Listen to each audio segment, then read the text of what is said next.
Personnel ng Highway Patrol Group binaril sa Matalam, North Cotabato. Detalye na balita mula kay June Di Makutak, RS19. May buntag di mo, June. Assalamualaikum, Brother June.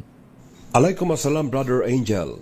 Sugatan ng isang HPG personnel makaraang pagbabarilin habang nagpapatupad ng anti-carnapping operation sa bahagi ng National Highway malapit sa round ball ng Matalam, Cotabato Province. Sugatang isinugod sa ospital si PSMS Noel Demate, personnel ng Provincial Highway Patrol Team, residente ng Pigkawayan, Cotabato Province, habang nagawang makatakas ng dalawang suspect sakay ng single motorcycle.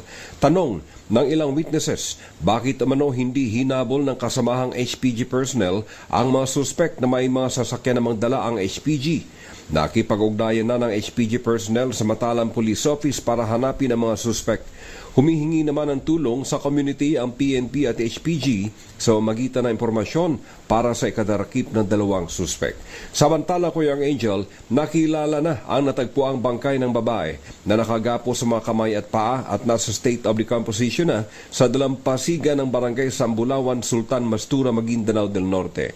Ang bangkay ay kinilalang si Juarda Mulud Ibad, 27 years old, manicurista at residente ng Brose, Barangay Tamuntaka, Datuudin Sinswat, Maguindanao del Norte.